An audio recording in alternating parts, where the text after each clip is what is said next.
Welcome to ETH Daily, a daily briefing on the latest in Ethereum. Here's your latest for Thursday, August 27th, 2026. Ethereum core developers agreed to schedule EIP 8141 frame transactions in the Hegotá upgrade. Glamsterdam will bring contract size limit increases to help developers ship larger contracts.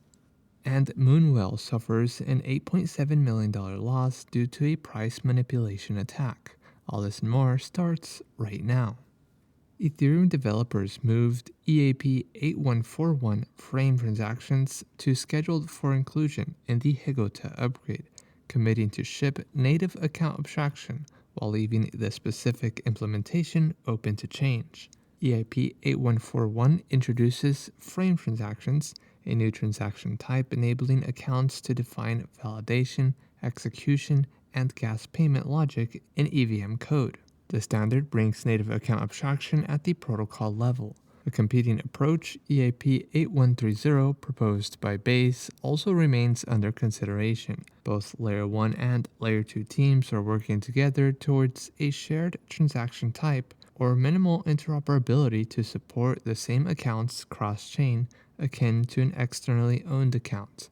Weekly account abstraction breakouts are being hosted on Tuesdays at 14 UTC. Developers will determine whether to move account abstraction to a headliner feature by the end of the Hegotá scoping deadline, which is before DevCon 8 in November. Ethereum's upcoming Glamsterdam upgrade bundles EIP 7954 and EIP 8024 to tackle long-standing EVM developer constraints, expanding maximum contract code size from 24 kilobytes to 64 kilobytes, and init code limits from 48 kilobytes to 128 kilobytes, while introducing new opcodes to bypass the historical 16-level stack depth ceiling. The combined changes update contract limits, eliminating split contract architecture workarounds and memory spill overhead for complex applications. Stack too deep is a common Solidity compiler error that happens when a function has too many live values.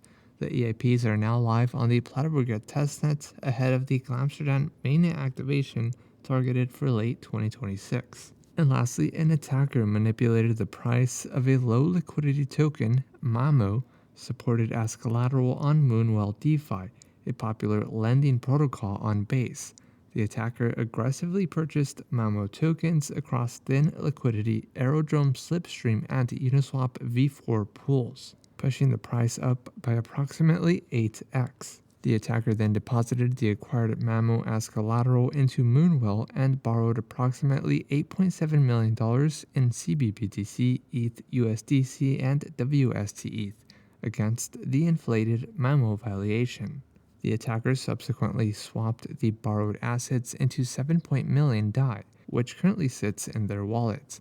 The extraction left Moonwell holding MAMO collateral worth essentially zero, resulting in bad debt for lenders on the protocol.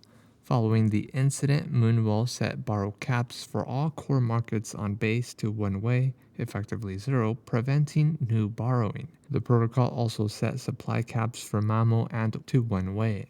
In other news, an Ethereum node crawler shows 24,000 unique node identities and 900,000 validators around the world. ENS hits 18 million registered domains from World ID users. The ENS Vision marketplace is winding down. Ethereum proposes a fee switch. Polygon discloses 2 critical security hard forks that patched security and liveness vulnerabilities. And Hydro V2 goes live on mainnet powered by Aave V3. This has been a roundup of today's top news stories in Ethereum. You can support this podcast by subscribing and following us at ETH Daily. Also subscribe to our newsletter at ethddaily.io.